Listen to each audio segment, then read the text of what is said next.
বেদৰ দেউতাকক তেজপুত্ৰ কৰি এসময়ত ঘৰৰ পৰা উলিয়াই দিছে আৰু সেইভাবে এতিয়া বেদৰ লগতো তেনেকুৱাই হল আৰু এতিয়া বাৰু বেদৰ লগত কি হবলৈ গৈ আছে আগলৈ যায় তো তাৰ বিষয়ে আপোনালোকে আজিৰ এই ভিডিওটোত জানিবলৈ পাব তো সম্পূৰ্ণ ভিডিওটো আপোনালোকে শেষলৈকে চাই থাকিব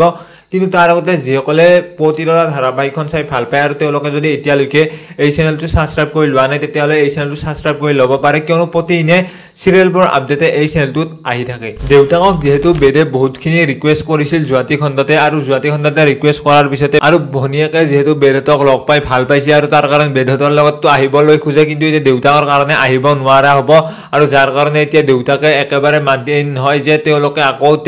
আগৰ ঘৰলৈ ঘূৰি যাব আৰু বেদৰ ভুলৰ কাৰণে যেহেতু এতিয়া দেউতাকে আৰু লগতে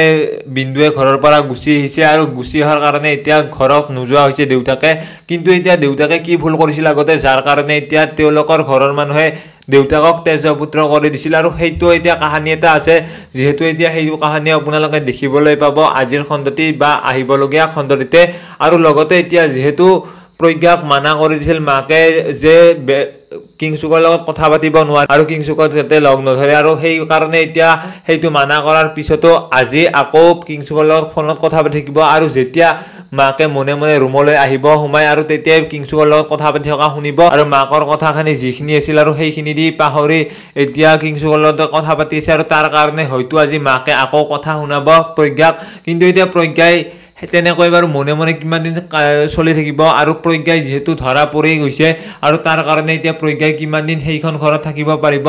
এতিয়া মাকে প্ৰজ্ঞাক সোনকালে ঘৰৰ পৰা উলিয়াই দিব সন্তানটো জন্ম নোহোৱাৰ আগে আগে তো তেনেকুৱা এতিয়া মাকে কৰিব পাৰে যেহেতু এতিয়া মাকে আচৰণবোৰ ভাল পোৱা নাই আৰু তাৰ কাৰণে তেনেকুৱা কাম এটা মাকে কৰি পেলাব পাৰে মনে মনে অনুভূতিক নোকোৱাকৈ তো তেনেকুৱা আজিৰ খণ্ডত আপোনালোকে দেখিবলৈ পাব পাৰে তো বাকি এই ভিডিওটো আছিল ইমানখিনিয়ে যিসকলে এই সিৰিয়েলখন চাবৰ কাৰণে অধীৰ অপেক্ষাৰে বাট চাই আছে তেওঁলোকে কমেন্ট এটা কৰি জনোৱাৰ লগতে লাইক এটা কৰি দিবলৈ নাপাহৰিব লগ পাম এটা নতুন ভিডিওৰ সৈতে তো আজিৰ ভিডিওটো এইখিনিয়ে